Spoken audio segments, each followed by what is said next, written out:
Hello guys, back again.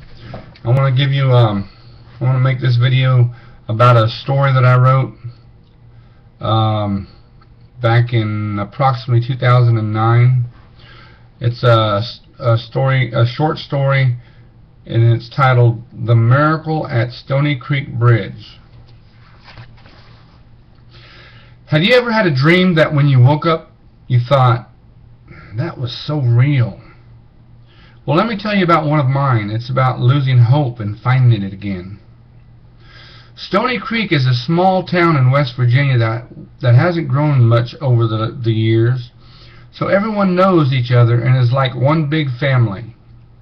It was a joyful town, especially this time of year, it being Christmas and all. The date is Christmas Eve 2009, and the story surrounds a man named Joe Wilcox. Though he is only one man, he represents many people who are looking for just one reason to go on living. You see, Joe was a successful fiction writer who was married and had 2 children. On the afternoon of September 11, 2001, they received a phone call that their daughter had been killed while walking down the street in New York City, when a chunk of debris from the terrorist attack hit her on the head. Because of this loss, their son decided that he wanted to join the Marines. In May 2005, 2 years after the war began, they received word that he had been killed along with 2 other members of his squad by an IED. 3 years later, just as the wounds were beginning to heal, they found out that his wife had cancer. She battled the cancer with chemotherapy for the next 9 months, and then it all fell apart. In January, they received a letter of foreclosure, and because of the chemo treatments had depleted their savings, they had no way of saving the mortgage. 3 months later, another tragedy happened to him, for his wife died. He felt so overwhelmed. In 8 months, he had lost his whole family to multiple tragedies. 6 months later, the bank took the house, and he slumped into a deep depression filled with alcohol and loneliness.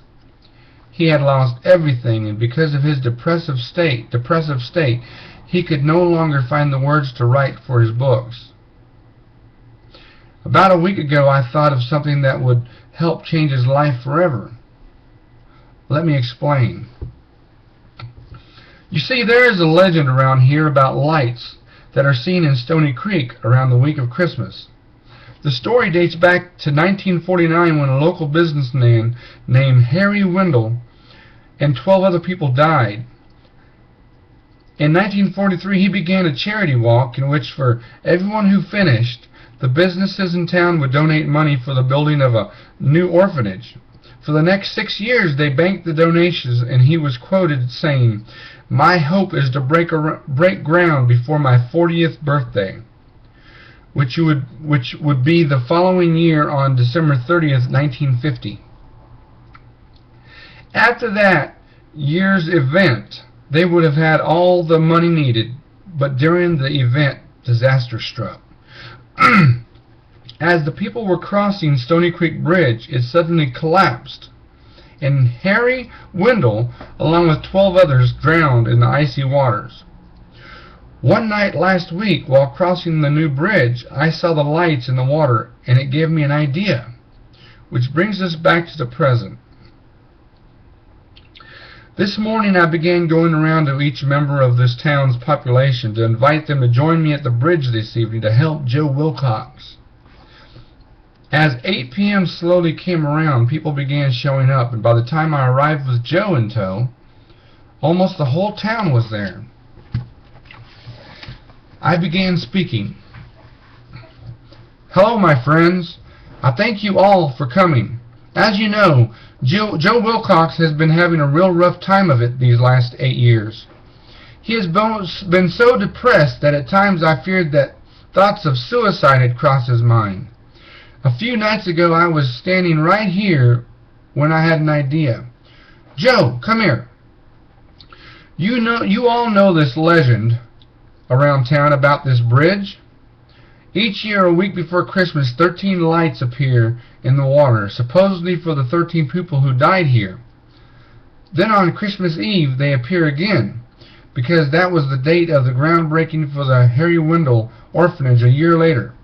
Now, Joe, if the legend is true, then in just a few minutes, the lights will reappear. If they do, I want you to really think about what these 13 people did here and what they accomplished even after their deaths. The reason I say this is because you have lost your wife and children. Yet, consider for a moment what has been gained. Your son died in defense of his country, and trying to bring honor in the shadow of his sister's death, he succeeded.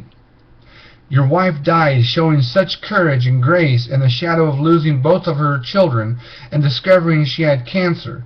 And because of this, she has brought hope to others who face cancer. Just concentrate on their stories of strength.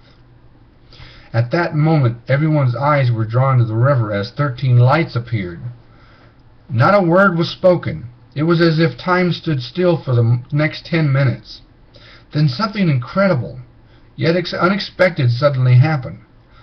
The lights began to move slowly toward the water's edge, and as they drew near to the shore, heads, and then the bodies began to appear out of the water. At times they had a solid physical form, and other times they seemed to have a spirit form, literally walking through the crowd as if they were not even there.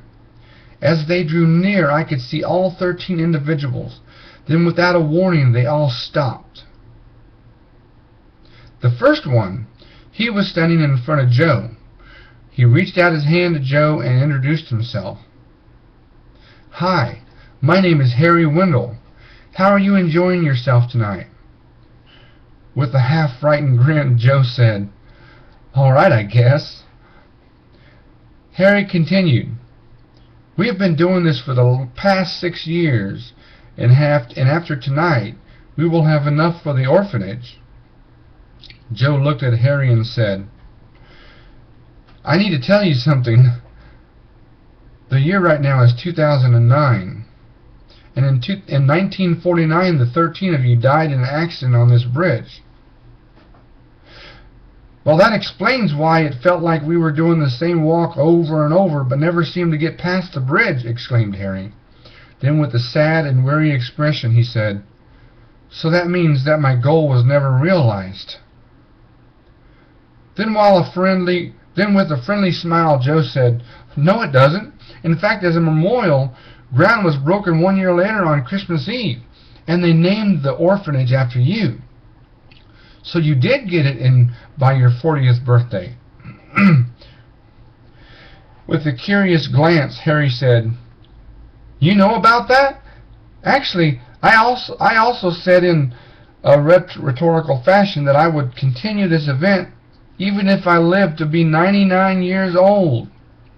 Joe smiled and said, if you were 39 when the bridge collapsed in 1949, then next week will be a 99 years since you were born, which would mean tonight will be your final charity walk."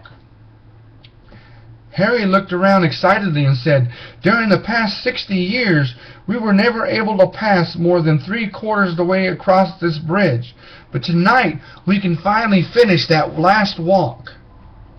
Thank you for this news." Then Harry turned back to Joe and said, as if the conversation had just begun, "By the way, you said that your name was Joe Wilcox, right? The other day I spoke to a woman in heaven. She mentioned your name. She said that she was your wife, and if she had the opportunity to tell you something, it would be that she and the children are fine and are waiting for your arrival. She said to tell you, if you trust in God, He will do the rest." Joe asked questioningly, "How can I have faith in God when I've never even believed in Him?" Harry looked deeply into Joe's eyes and with a familiar voice said, "You believe in Him now, don't you? Besides, You are the one who mentioned faith, not me." Then it suddenly dawned on Joe that Harry had already known everything that he had told him. With that, Harry and the other 12 continued across the bridge, and as they reached the other side, they slowly began to disappear, leaving Joe with a whole new outlook on life. The end.